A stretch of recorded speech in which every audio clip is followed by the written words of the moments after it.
tú no puedes mejorar las condiciones de vida o mejorar la riqueza o la repartición de la riqueza si primero no produce la riqueza. Ese es el primer paso. Ahora, lo que ha pasado en nuestro país, y eso es una discusión que se ha mantenido mucho y ahora en estos últimos tiempos se insiste mucho en ese tema, es realmente que esa riqueza se ha producido tal y como tú lo mencionas, que el país ha crecido mucho durante los últimos 40 años, pero que esa riqueza no llega a las grandes poblaciones, a las grandes masas de la población, sino que se queda concentrada, como tú lo mencionas, tal vez en un 20% de la población. Yo diría tal vez en una menos en cantidad. El décimo decirle, sí, un 10%. En un 10%. Sí. Eso no es tan diferente en la República Dominicana de lo que ocurre en otros países. Eso se da mucho. El tema es, ¿qué es lo que ha faltado hacer para que esa riqueza que se ha venido produciendo constantemente en la República Dominicana llegue a la población, se convierta en más educación, en más salud, en más bienestar, en mejores viviendas, en mejores condiciones de vida de la gran masa de la población, que a fin de cuentas es el mercado? Exacto. O sea, porque parecería como que es una contradicción. O sea, la distribución de la riqueza, poner a la gente en condiciones de consumir más, de tener más capacidad de consumo, es una condición necesaria para que la economía pueda seguirse expandiendo y para que la producción misma tenga un mercado en el cual colocar la producción, porque de lo contrario entonces llegaríamos a un punto en que tú no tienes mercado a menos que te expanda a otros países, y eso todavía aquí no ha ocurrido o ha ocurrido en una forma muy limitada. O sea, ese es el elemento que yo quiero dejar planteado para que entonces podamos pasar a la Claro, yo entiendo totalmente de acuerdo con usted. O sea, no podemos redistribuir riqueza si no generamos riqueza. Cuando yo decía que no existía una vinculación, es que no podemos dejar al azar el hecho de que crezcamos desde el punto de vista del Producto Interno Bruto, generemos riqueza, y esa riqueza de una u otra forma va a contribuir de forma autómata, de forma sola, va a producir una equidad. O sea, a eso es que nos referíamos. Pero realmente sí, es necesario crecer, pero por eso se necesita la intervención a través de políticas estatales para lograr esa redistribución esperada. El otro elemento que usted planteaba del asunto de la inversión social, precisamente ese es uno de los elementos que tratamos aquí en nuestra obra, que nosotros encontramos que la República Dominicana, como ustedes saben, en términos de la inversión social, a pesar de que está muy por debajo, en términos, por ejemplo, en inversión en salud, en educación y vivienda, muy por debajo del promedio regional, pero se ha dado un fenómeno interesante, y es que en los últimos 15 a 20 años, hemos encontrado un componente de esa inversión social, que es la llamada asistencia social o la ayuda social, que en términos porcentuales de inversión del PIB es superior a educación y a salud. O sea, si usted combina eso con los subsidios en el sector eléctrico, los subsidios en el GLP y las famosas ayudas, las tarjetas solidaridad y todo ese tipo de inversión social que no genera ni crea capacidades en el individuo, porque hay que decir algo, lo que crece es la gente, y la gente es lo que produce entonces que se genere un desarrollo. Entonces hay que cambiar esa visión de que tenemos que crecer, pero desde el punto de vista de elementos materiales e infraestructura. Yo creo que la mayor inversión es en el ser humano, para que ese ser humano sea el catalizador de ese crecimiento y de ese desarrollo esperado que todos deseamos. Exacto. Vamos a una pausa y volvemos entonces.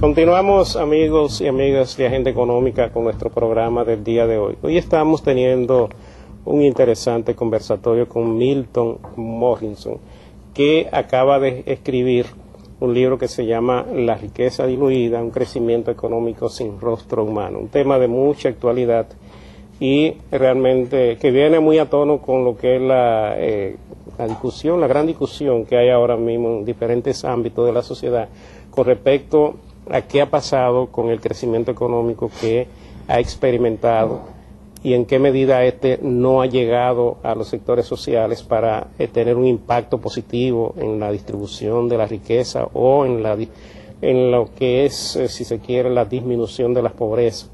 Es decir, creo que ese es el entorno en el cual Milton ha estado trabajando, haciendo este trabajo. Y tú hablabas, Milton, en la sesión anterior de los llamados pentágonos. Aquí tú tienes un título en el libro que se llama Pentágono de la distribución de la riqueza para el desarrollo nacional. ¿A qué te referías a qué te refieres cuando hablas de los pentágonos? Exacto, mire, el planteamiento que hacemos cuando tratamos este tema del Pentágono es que entendemos que es necesario trabajar 5 ejes para que esa riqueza que se produce en el país pueda de una u otra forma tocar a la mayoría de la población y de una u otra forma sentir la sociedad en su conjunto que tiene un bienestar, o sea, que se ha producido un bienestar y le toca.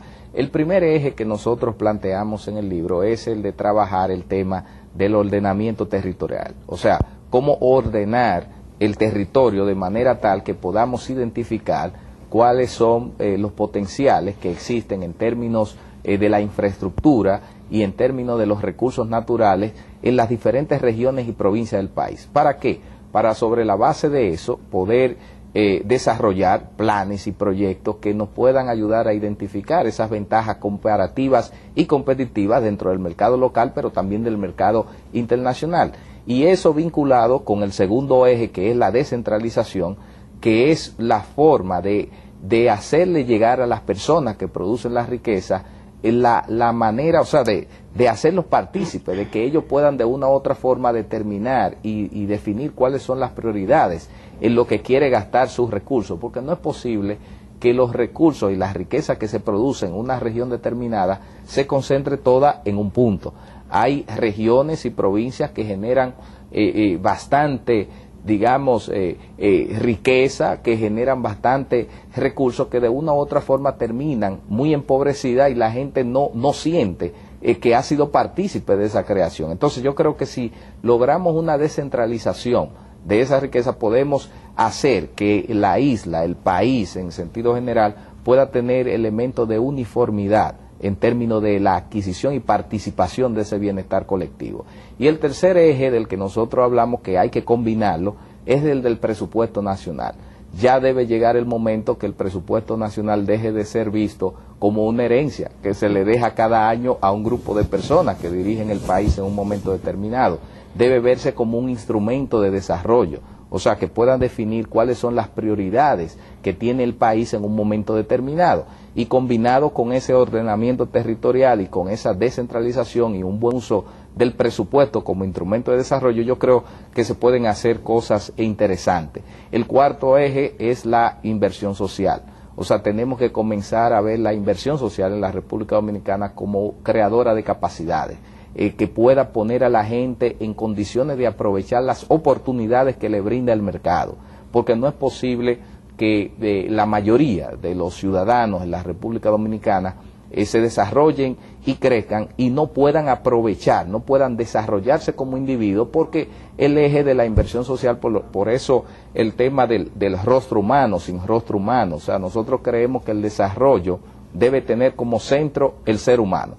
Yo creo que esa es la base, el pilar fundamental para tener un desarrollo que primero sea sostenible, pero que también genere riqueza y sea productivo. Y el quinto eje, luego de esa inversión social, es el del desarrollo del aparato productivo nacional. Yo, parafraseando un poco una idea de un diputado francés, Bernard Carayon, que en un momento habló de un patriotismo económico en Francia, yo planteo y digo, bueno, hay que desarrollar un patriotismo económico de la República Dominicana, o sea, porque aquí hay muchos servicios y productos, hay toda una industria nacional en la cual nosotros debemos apoyar, siempre sobre la base de que se produzcan servicios y productos de calidad. Pero yo creo que hay que abocarse, hay que apoyar el desarrollo de la pequeña, la mediana y la microempresa, hay que fomentar la innovación, el emprendedurismo, o sea, porque yo creo que la base fundamental está ahí. Hay que dejar de pensar que el Estado, que el gobierno es el gran empleador. Yo creo que el aparato productivo, el sector industrial y empresarial